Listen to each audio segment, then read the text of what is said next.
Buenas noches, hermanos, que Dios les bendiga. Les invito por favor a abrir sus Biblias en la primera carta de Pedro, capítulo 1. Esta noche, con la ayuda del Señor, concluyo una miniserie de enseñanzas en este capítulo 1. Y nuestro título de esta ya casi noche es Tres distintivos de la santidad. Tres distintivos de la santidad.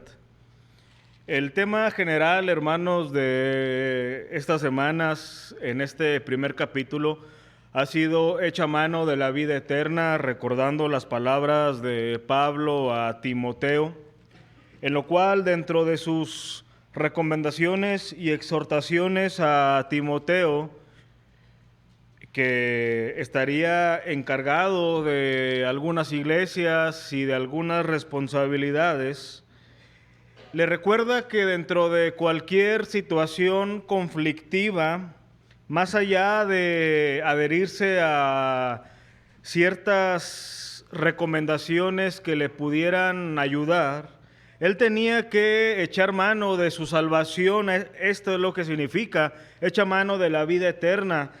Acuérdate de quién eres en el Señor, de quién te ha llamado, de dónde está tu fe, en qué está basada tu salvación. Acuérdate de tales promesas.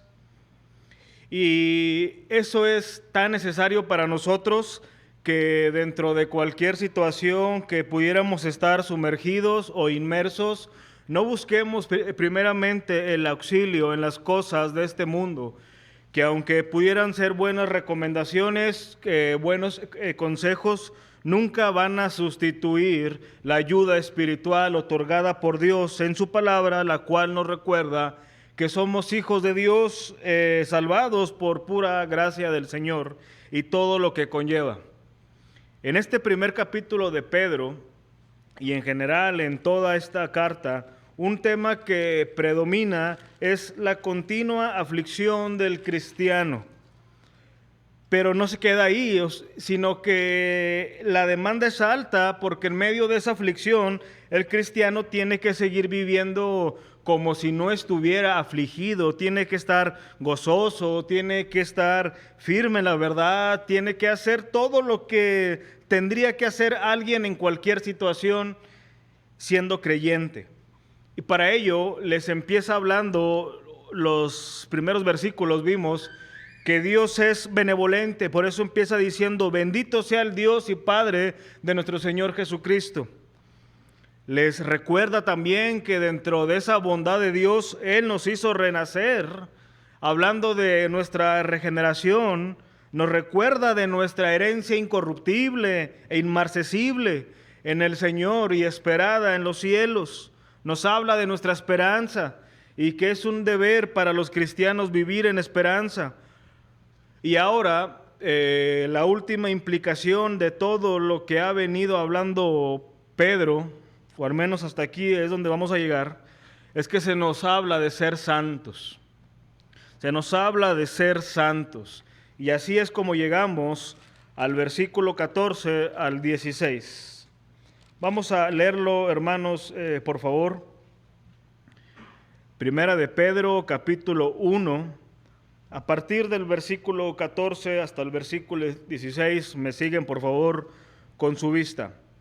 Dice así la Escritura: como hijos obedientes, no os conforméis a los deseos que antes teníais, estando en vuestra ignorancia, sino como aquel que os llamó es santo, sed también vosotros santos en toda vuestra manera de vivir, porque escrito está: sed santos, porque yo soy santo. Una de las primeras palabras que el recién convertido aprende e incorpora a su nuevo acervo de palabras ya de creyente, aparte de la palabra hermano, sin duda es la palabra santo con todas sus conjugaciones. Santo, santamente, santificación, santidad, etc. Tan pronto inicia su vida dentro de la iglesia, el nuevo creyente comenzará a escuchar que deberá de permanecer santo hasta que Cristo venga, o que ciertas cosas han sido santificadas para el Señor. el gran problema que sucede es que muchos empiezan usando tan cotidianamente tales palabras sin haberlas entendido, ni siquiera alguna de sus implicaciones. Con el pasar del tiempo, este creyente, un poco ya más inmiscuido en su fe, comenzará a escuchar que él es una persona santa y que esa posición de santo tiene 3 tiempos: inicial, oposicional, progresiva y futura, pero aún no está consciente de las implicaciones sobre lo que está basada su nueva posición. Hoy, hermanos, no pretendo resolver este problema, sino compartir y sumar un poco al entendimiento implicativo de nuestra posición de santos, y lo haremos bajo 3 distintivos que arroja nuestro texto sobre el llamado a ser santos. Así que, en primer lugar, hermanos, yo les quiero compartir un distintivo de la santidad, y es que la santidad demanda obediencia. La santidad demanda obediencia. Así empieza nuestro versículo 14, como hijos obedientes. Una de las principales cosas que el creyente debe de saber con relación a la santidad es que el hecho de ser santos no está basado en algún mérito personal o por cumplir ciertas demandas morales, sino que la santidad del creyente es posible gracias a su nueva posición delante de Dios por medio de Cristo, como lo veremos en un momento. Antes que el creyente hubiese creído, su posición delante de Dios le impedía por completo llevar una vida santa. Pero ahora en Cristo todo cambia. Y lo primero que cambió fue nuestra naturaleza, y con ella nuestra posición delante de Dios. De tal modo que Pablo hace un gran énfasis en esta verdad y dice que si alguno está en Cristo, nueva criatura es, las cosas viejas pasaron, he aquí todas son hechas nuevas. Con su nueva naturaleza, el creyente es habilitado a poder hacer lo que antes le era imposible, no solo por cuestión de inhabilidad, sino también por deseo. Y precisamente nuestro texto nos da un ejemplo de ello, porque empieza diciendo, como hijos obedientes. Así inicia nuestro texto. Obedecer a Dios, hermanos, era algo, sigue siendo algo imposible para los hombres. Es necesario estar en Cristo para poder obedecer, y es necesario estar sometido a Cristo para permanecer en obediencia. La obediencia del creyente a la ley de Dios es una marca palpable y un distintivo genuino de una verdadera conversión. Y quiero hacer mucho hincapié en esto, hermanos, que con la nueva naturaleza de un creyente, algo que debe de entender es que él debe de vivir acorde a su nueva posición. Y un rasgo que debe de estar presente sí o sí en todos los creyentes es la obediencia. La obediencia. Cuando Pedro se refiere a sus lectores como hijos de obediencia, no les está dando un elogio o un reconocimiento de su buena conducta. Más bien les está haciendo ver que su llamado a la santidad está basada en su naturaleza, en haber nacido de nuevo. De hecho, algo que quisiera hacer hincapié es que con esta expresión de hijos de obediencia, sin duda Pedro estaba afirmando la genuinidad de la conversión de estos hombres. Digo esto por el contraste que vemos en las Escrituras de la misma frase, pero de forma negativa. Vean, por ejemplo, Colosenses capítulo 3, versículo 5 al versículo 6.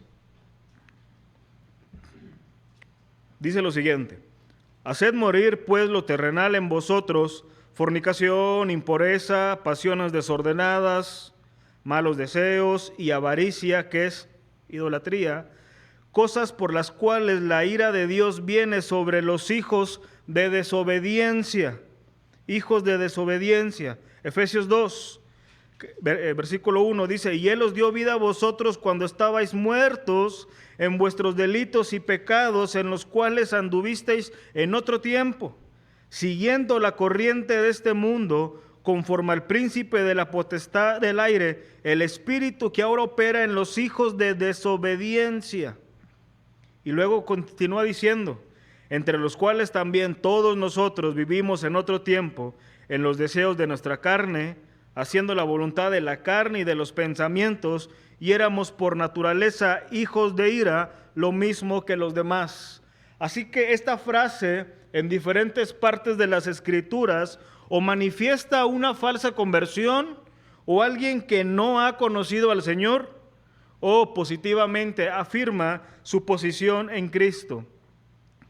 Así que es claro, hermanos, que hijos de obediencia no alude a la élite de los cristianos que sí pueden obedecer y por ello se les reconoce como si fuera algo plausible. Más bien alude a que todos los cristianos, y por supuesto incluidos nosotros, en base a nuestra nueva posición en Cristo, poseemos la naturaleza santa que nos permite, nos capacita y se nos demanda obedecer. ¿Por qué digo esto, hermanos? Porque uno de los enemigos y estorbos de nuestra santidad son las batallas espirituales con nuestro antiguo yo. Uno pensaría a veces, y de hecho creo que es el pensamiento más dominante entre los cristianos, que el principal enemigo a nuestra santidad comienza con el mundo, con Satanás, con las personas, falsos hermanos o hermanos inmaduros, pero no. Nuestra lucha comienza con nuestro antiguo hombre que se interpone en nuestro crecimiento, tal como lo menciona Pablo en Romanos. Pablo está haciendo una declaración de lo que es la naturaleza vieja y se pone él de ejemplo. Son 6 versículos, hermanos, pero nos van a ayudar para dar un poco más de énfasis y fuerza a lo que vengo diciendo.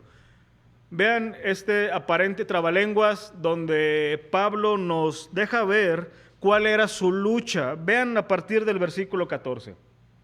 Atentos a la escritura. Porque sabemos que la ley es espiritual, dice Pablo, mas yo soy carnal, vendido al pecado, porque lo que hago no lo entiendo, pues no hago lo que quiero, sino lo que aborrezco, esto hago. Y si lo que no quiero, esto hago, apruebo que la ley es buena, de manera que ya no soy yo quien hace aquello, sino el pecado que mora en mí. Y yo sé que en mí, esto es, en mi carne, no mora el bien, porque el querer el bien está en mí, pero no el hacerlo. Porque no hago el bien que quiero, sino el mal que no quiero, eso hago. Y si hago lo que no quiero, ya no lo hago yo, sino el pecado que mora en mí. Vean, estamos hablando del apóstol Pablo en su lucha espiritual, aquel hombre que esparció el evangelio en casi toda Europa, parte de Asia, por supuesto, usado por el Señor, pero a pesar de una vida en devoción al Señor, en algún momento, inspirado por el Espíritu Santo, reconoce su grande lucha. Así que, hermanos, nuestra lucha no comienza con el mundo, con las personas, aunque por supuesto pueden ser algún tipo de traba en algún momento. Nuestra principal lucha comienza con nuestro viejo hombre. Por eso nuestro texto continúa diciendo, vean, versículo 14, no os conforméis a los deseos que antes teníais estando en vuestra ignorancia. Versículo 14, no os conforméis a los deseos que antes teníais estando en vuestra ignorancia.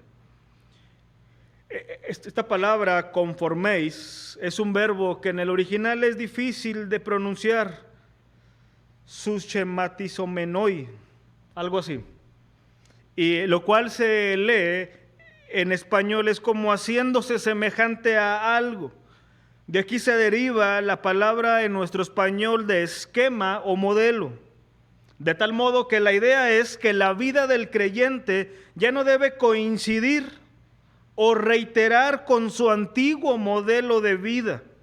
Esas conductas y patrones que caracterizaban al creyente antes de serlo ahora ya no deben de serlo, y en eso debemos de ser obedientes. Es por eso que un distintivo de la santidad es obediencia, una obediencia continua a no volver a nuestro antiguo modelo de vida. Ahora, aquí surge una pregunta que quizás algunos de los que llegaron al Señor a una edad temprana, si es que así fue, porque tengo la convicción, hermanos, de que es difícil realmente poder asegurar el momento exacto de nuestra conversión, a pesar de que en muchos lugares es muy practicado el decir fecha, mes, día, con la persona, el momento, el entorno. Realmente por las Escrituras vemos ese proceso de seducción del Señor hacia los hombres, hasta que llega un momento en que rompe con nuestra dureza y podemos ver nuestra condición y ver que Cristo es nuestra única esperanza. Pero por eso, hermanos, los que se convirtieron a muy temprana edad, muchas veces ellos dicen, bueno, es que yo puedo ver en ciertos hermanos ese contraste porque se convirtieron grandes. Y ellos dicen, bueno, yo antes era así, así y así, pero ahora ya en Cristo todo cambió. Dice, pero yo no, realmente nunca viví en excesos, nunca hice esto, nunca hice el otro. ¿Cómo puedo saber yo o cómo puedo entender estos pasajes que no me conforme a mi vieja vida, si mi nueva vida pues es la misma, realmente no hay diferencia? Bueno, claro está, hermanos, que su nueva vida no puede ser igual que a la pasada, incluso aunque no hayas vivido en excesos, aunque no hayas probado sustancias prohibidas, aunque no hayas hecho todo lo que conocemos como moralmente malo. Porque a medida que aquel que se convirtió a temprana edad va entendiendo su condición ahora, va sabiendo aún más que no puede regirse por lo que se rige el mundo, por esas conductas, por esas prácticas, esas tendencias e inclinaciones. Él sabe que a pesar de que él no vivió eso, es algo que Dios aborrece, que Dios rechaza, y por tanto él debe permanecer fiel a la Escritura. Y ahorita vamos a ver más de eso. Pero aquel que llegó a una edad ya un poco más grande, incluso sin haber pasado por esos excesos, él debe entender y ser obediente que ya no puede regirse por sus antiguos deseos. De hecho, esta palabra de deseos es epitumía, deseo o anhelo, y abarca todos aquellos suspiros por los cuales se suelen regir los hombres. La verdad, hermanos, no es la vara de medición para este mundo. Lamentablemente son los deseos llenos de ambigüedad y engaño lo que rige a los hombres. Pero los creyentes, aún habiéndose implantado en nosotros un nuevo corazón, apto para adorar, apto para obedecer, cada uno de nuestros suspiros, deseos e impulsos deben ser sometidos a Cristo. Y la manera de hacerlo es examinándolos a la luz de las Escrituras. Ellas nos dirán qué deseos son dignos de ser rechazados por completo. A veces somos tan impulsivos que no nos damos cuenta, hermanos, que estamos decidiendo y viviendo no conforme a las Escrituras, sino a los deseos de nuestro corazón aún no sometido por completo al Señor. En el texto de Efesios 2 que leímos hace un momento, destacamos la frase hijos de desobediencia e hijos de ira, pero ese mismo pasaje de una forma muy sucinta encierra cuáles son los deseos que encierran el modelo de los hombres que no conocen a Dios. En ese pasaje destacamos que los hombres que no conocen a Dios se rigen por los deseos de su carne, la voluntad de la carne, la voluntad de sus pensamientos. Y dice que así éramos todos nosotros, esclavos de nuestros deseos, de nuestra voluntad y pensamientos carnales, que vivíamos cuando no conocíamos al Señor. Pero hay una palabra que dice nuestro texto, que todo esto lo hacíamos en ignorancia. Y yo pregunto, hermano, antes de que tú llegaras al Señor, cuando hacías algo que ahora conoces que está mal, ¿tú lo hacías sabiendo que estaba mal? ¿Tú lo hacías en ignorancia? ¿O a qué se refiere nuestro texto? Porque aquí la ignorancia no es intercambiable por inocencia, porque el hombre cuando peca, peca conscientemente de que está mal. Esta palabra al menos puede ir en dos direcciones.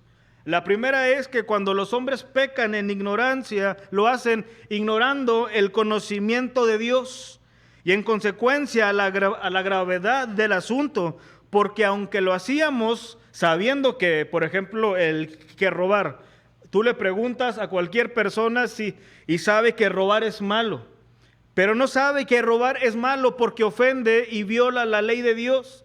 Sus papás así le han dicho que no es bien visto por la sociedad, pero ignoran que eso viola la ley de Dios, que eso viola la santidad de Dios en los hombres.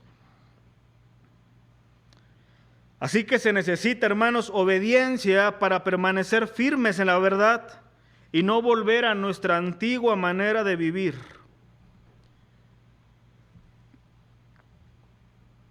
Insisto que cuando el Señor, a los que el Señor nos ha permitido llegar a convertirnos ya de una edad un poco más conscientes, a este momento estamos muy presentes cómo era nuestra antigua vida, cuáles eran nuestros deseos, cuáles eran nuestras aspiraciones. Y todos tenemos un llamado, hermanos, a no volver hacia ese estilo de vida, hacia esa conducta. No nos podemos volver a regir por lo mismo. Así que necesitamos obediencia para vivir santamente. Y esto nos lleva a nuestro segundo encabezado o distintivo, y es que la santidad abarca toda la vida del creyente. La santidad abarca toda la vida del creyente. Versículo 15.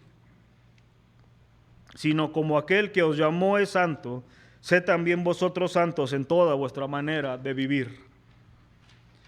En este segundo distintivo no quisiera hacer hincapié en la parte A de nuestro versículo 15, porque parte de ello será nuestra conclusión.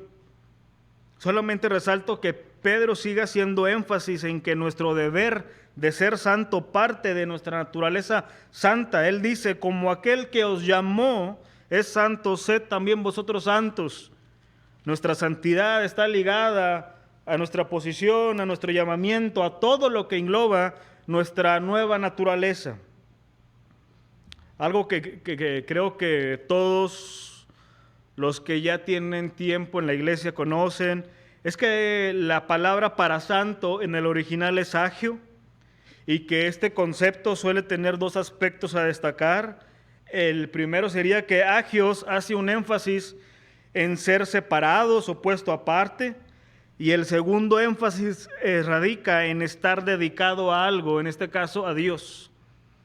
El ser santo no es un sentimiento interno, sino una posición auténtica que tenemos todos los que hemos creído verdaderamente en Cristo como Señor de todo, empezando por nuestra propia vida. Al ser una posición otorgada por Dios a los que están en Cristo, las implicaciones de cómo debe de vivir alguien al que se le ha otorgado tal posición no deberían de ser meramente ambiguas o las establecidas por dogmas de hombres. Repito esto, hermanos. Al tener una posición de santos, y esa posición se nos otorgó por medio de Cristo, las implicaciones de esa posición no deben de ser ambiguas, ni las establecidas por dogmas de hombres. Por ejemplo, muchos creyentes, sin darse cuenta, al menos no con esta fraseología, practican un tipo de santidad cultural. Es decir, su estándar de santo no es Dios ni su revelación, sino la cultura que permea su entorno.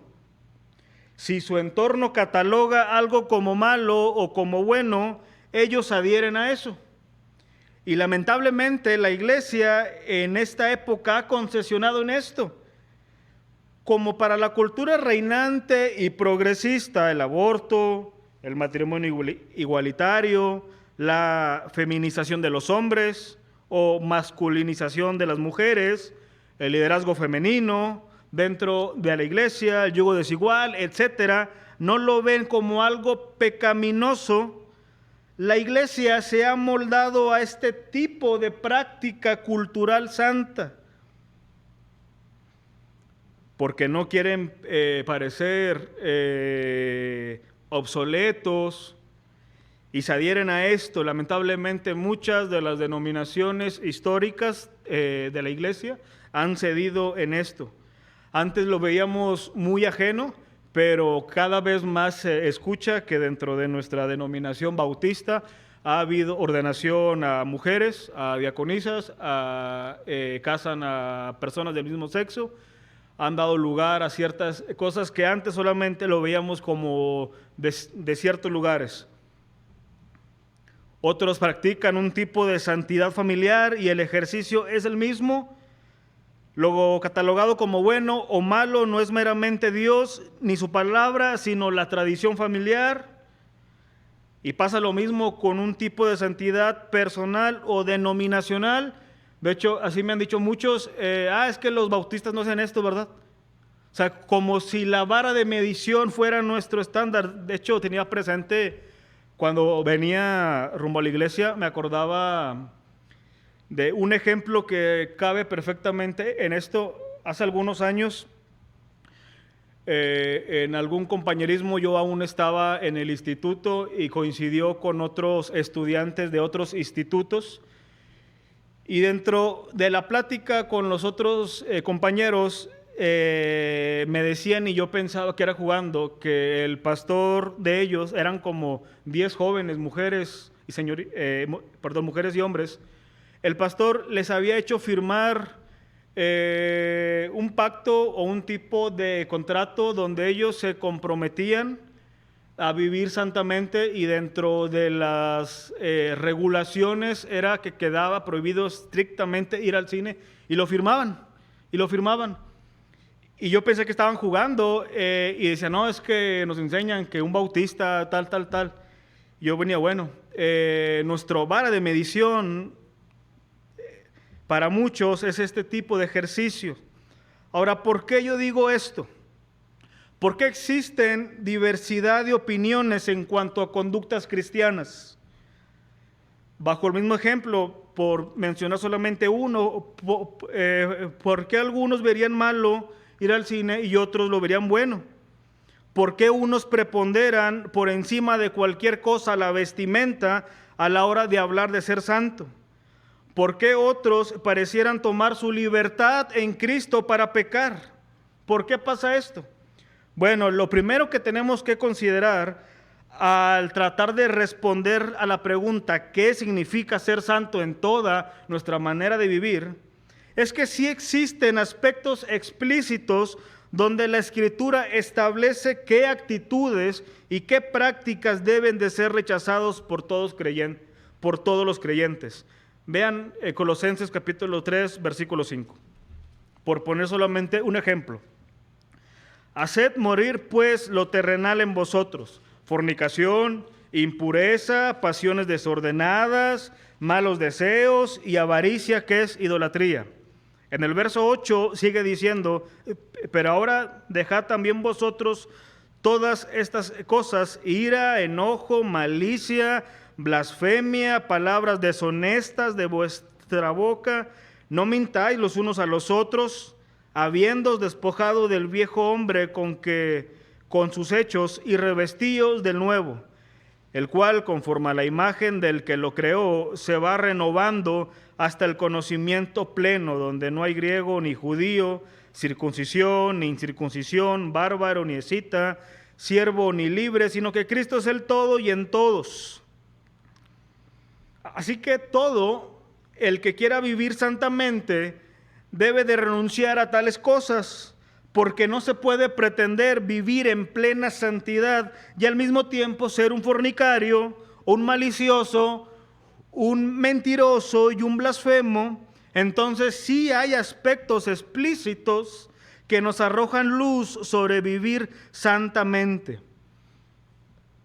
No andamos más por el tiempo, pero en segundo lugar debemos de considerar ante la misma pregunta, ¿qué significa vivir santamente?, que verdaderamente existen cosas que al menos de manera explícita la Escritura no habla.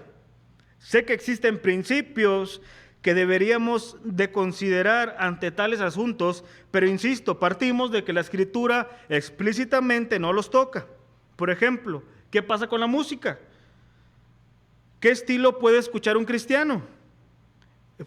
¿Puede o no escuchar música, por así decirlo, no cristiana?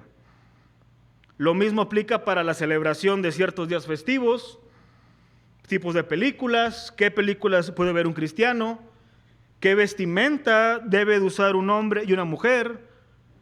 ¿Habrá ciertos deportes que un cristiano debe de rehusar para vivir santamente? Bajo esto, hermanos, tenemos que ser conscientes que la Escritura no avala un dualismo. Es decir, que una cosa es tu conducta dentro de la esfera de la iglesia y otra muy distinta fuera de ella.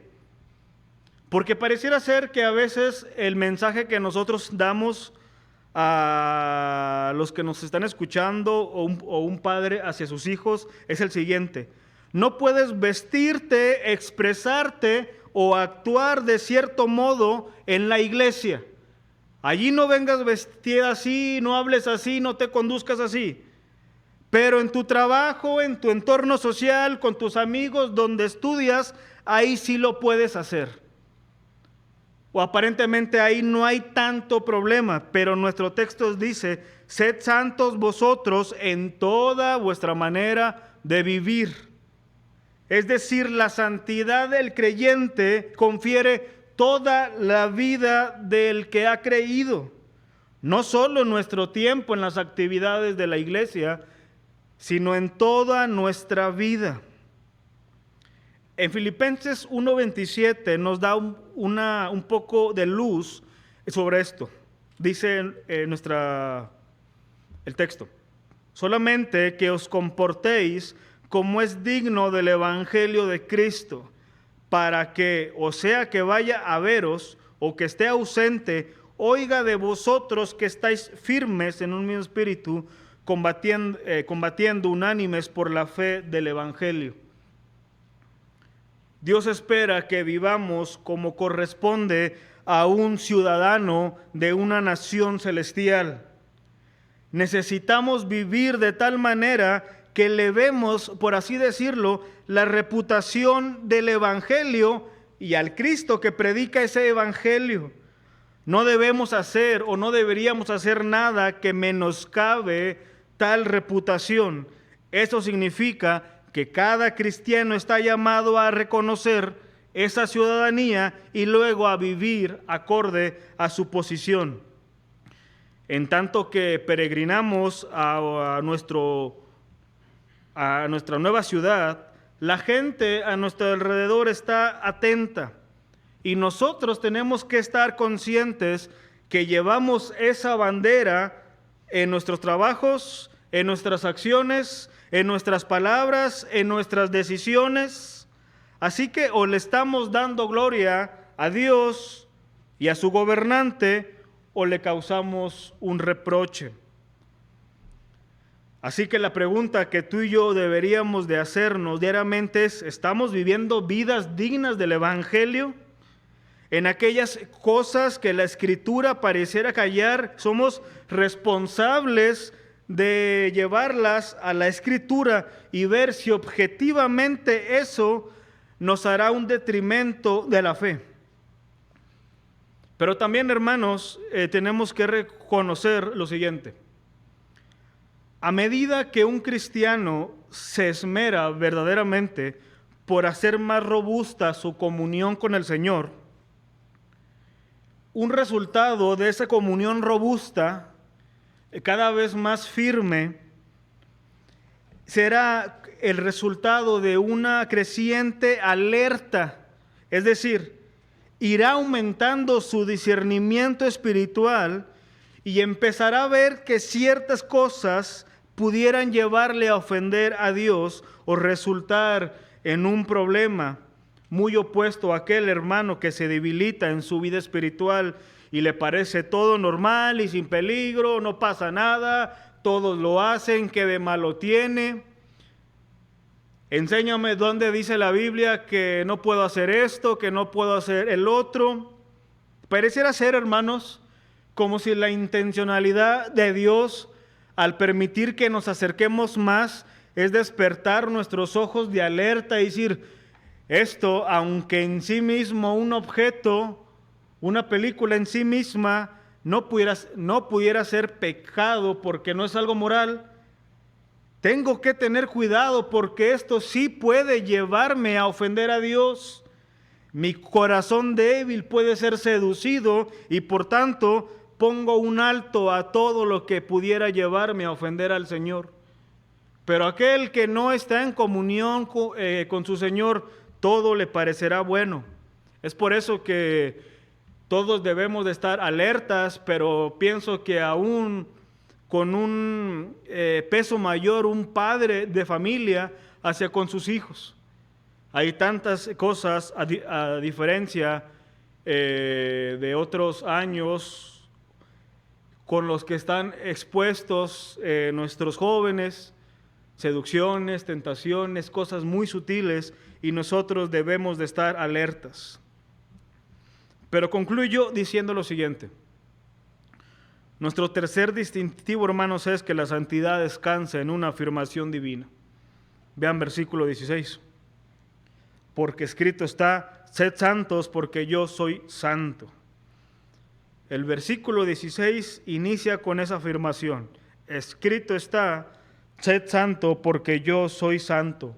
Todo apunta a que Pedro está citando Levítico 11, 44 y 45, en donde leemos lo siguiente. Porque yo soy Jehová, vuestro Dios. Vosotros, por tanto, os santificaréis y seréis santos, porque yo soy santo. Así que no contaminéis vuestras personas con ningún animal que se arrastre sobre la tierra, porque yo soy Jehová, que os hago subir de la tierra de Egipto para ser vuestro Dios. Seréis pues santos, porque yo soy santo. La misma declaración para el pueblo de Israel, para los creyentes del tiempo de Pedro y para la iglesia en la época que nos toca vivir es la misma. Puesto que Dios es santo, su pueblo debe de ser santo. No solo Dios ha hecho posible nuestra santificación, sino que también hace una demanda a su pueblo, el que seamos santos. Insisto, hermanos, por voluntad propia el hombre jamás será santo. Por mérito personal nunca alcanzaríamos los estándares que Dios exige. Por eso decía hace un momento que no existe nada en sí mismo que nos haga más santos, ya que ya Dios estableció el por qué y cómo debemos hacerlo. Ahora, la santidad de Dios es una perfección, hermanos, de vital importancia, y entender primero el hecho de que Dios es santo es fundamental para todo aquel que pretenda llevar una vida santa. Los teólogos discuten si la santidad de Dios tiene que ser estudiada dentro de sus perfecciones o dentro de su naturaleza misma. Es cierto que más adelante en la Escritura, en particular en el Nuevo Testamento, la santidad de Dios se trata de la separación de Dios del mal y de que Dios es moralmente puro. Sin embargo, la idea original de la palabra santo, hemos dicho que originalmente se trata de algo que está apartado o separado en términos ontológicos, es decir, separado en su esencia. La santidad ontológica de Dios se ve claramente en el Antiguo Testamento. Por ejemplo, cuando los israelitas estaban edificando el tabernáculo, en un momento hay un tenedor que es común no hay nada en especial. Sin embargo, tan pronto como se dedica ese utensilio y se aparta para el tabernáculo, es decir, para el servicio a Jehová, ese tenedor es santo, ha sido santificado. Y un ejemplo está en la rebelión de Coré. Recordemos que Dios juzgó a Coré y a sus seguidores y por eso la tierra los devoró. Pero los incendiarios allí se quedaron. Por eso la idea de que Dios es santo en su sentido más original significa que Dios es distinto a los hombres. En pocas palabras, Dios es distinto a los hombres. Es un ser totalmente distinto al ser humano, simplemente porque Dios es santo, no tiene ninguna comparación. De hecho, en el Salmo 50, 21 leemos lo siguiente: pensaste que yo era tal como tú, pero te reprenderé. Dios es alto y sublime, es totalmente distinto a los hombres, apartado y separado, totalmente puro. Así que cuando hablamos de que Dios es santo, hablamos de que esencialmente, originalmente es algo distinto a nosotros. La gran pregunta que nos resulta a nosotros es, si la palabra santo significa separado, es decir, que es diferente al ser humano, ¿por qué a lo largo de la Escritura lo empezamos a relacionar nosotros con que comunica la idea de pureza moral? La respuesta es sencilla, hermanos. Es que Dios, cuando quiere hacer ver que es un ser diferente al ser humano, decide resaltar que está apartado del mal. Que Dios piense que su pureza moral es lo que más le distingue al ser humano, es algo grandioso para nosotros, porque principalmente, y aunque pudiera hacerlo, Dios no resalta que Él es tan diferente a nosotros porque Él es omnipresente, omnipotente, otros de sus distintivos, no, sino que Él dice, yo soy tan diferente a ti porque yo soy puro totalmente. En mí no existe maldad, no hay engaño, en ti sí lo hay, tú eres un hombre corrupto, pero yo soy totalmente santo. De ahí que Isaías diga 3 veces santo, santo, santo, santo. Así que cuando Dios quiere indicar que Él es tan diferente a nosotros, Él resalta esa característica. Yo soy un ser santo porque no peco, porque amo la justicia, porque estoy apartado del mal, mientras que los hombres habitúan a pecar. Pero hermanos, de aquí hay una implicación para nosotros. Y concluyo con lo siguiente. Puesto que Dios es santo, en esa declaración divina es que descansa verdaderamente nuestra posición. No en algún mérito, ni en los estándares de los hombres, ni en una meta que tuviéramos que alcanzar por sí mismos. Puesto que Dios es santo, Él demanda que su pueblo sea santo. Y yo reflexionaba en lo siguiente. Todos los creyentes, incluyéndome por supuesto, anhelamos ser totalmente santos. Pero yo pensaba que muy pocos anhelamos a veces ser completamente santos. Es decir, si vamos a ser radicales en algo, hermanos, que sea en la piedad personal. Lamentablemente no podemos negar que a veces le tememos a la más plena santidad posible. No estamos seguros si estamos dispuestos a vivir como Dios demanda. No estamos seguros de si estamos listos para abandonar todos los pecados que tendríamos que abandonar. No estamos seguros si estamos dispuestos a disciplinarnos de tal manera como alguien lo tendría que hacer para vivir santamente. Y no estamos seguros si estamos dispuestos a sacrificar todo lo que sea necesario para vivir en plenitud santa. Muchos tememos ser completamente santos, nos da miedo. Aunque el mundo nos rechaza desde ya por ser cristianos, muchas veces le tememos que en la iglesia sobresalir un poco de ese promedio por buscar más al Señor se nos llame legalistas o excesivos o riguristas. Y muchas veces no estamos dispuestos a soportar ese peso. Y por tanto nos conformamos con vivir tal como los demás cristianos viven y haciendo cosas como que estamos en lucha y diciendo que la santificación es un proceso, que aún no estamos listos, que llegará ese momento, y no reconocemos que son meras justificaciones para no vivir ante la demanda de un Dios santo. Y es que todos los hacen y nos dejamos llevar por la corriente de la cultura popular cristiana y parecemos esos cristianos buena onda que a todos le dicen que sí.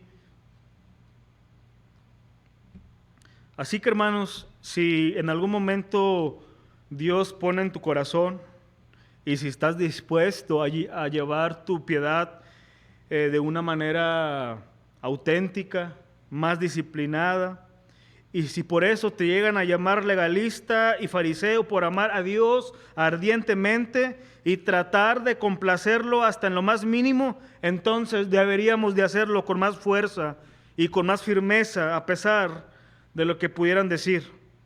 Y yo estoy seguro, hermanos, que nadie va a llegar a la presencia del Señor y va a escuchar de parte de Dios: qué bueno que llegaste, pero déjame decirte que no era para tanto tu vida, o sea, no era para que te tomaras tales cosas con tanta seriedad. Nunca nadie va a escuchar decir eso del Señor, que no era tan importante o tan necesario tomar con tal seriedad nuestra vida santa. Así que nosotros, como decía un antiguo escritor, debemos de luchar por su corona, por su trono, por su pacto y por su gloria, hasta llegar al último de nuestros días, de tal manera que podamos ser verdaderamente santos. Vamos a orar, hermanos. Padre, en esta noche te agradezco la oportunidad de compartir un poco, Señor, de tu palabra, y suplico, Señor, de que todos nosotros podamos estar conscientes del peso, Señor, que llevamos por llevar una vida que realmente pueda estar alineada a tu verdad. Y suplico, Señor, que nos perdones porque muchas veces hemos sido perezosos en esto, hemos sido tan ligeros, muchas veces estamos más comprometidos con los estándares de los hombres más que los tuyos. Ya tú nos has hecho santos, ya estamos en Cristo. Ahora ayúdanos a vivir en obediencia y hacer uso, Padre, de tus recursos divinos para poder llevar una vida que realmente sea agradable a ti. Gracias por todo lo que tú haces en nosotros y en la iglesia, Señor. Todo te lo suplico en el nombre de Jesús. Amén.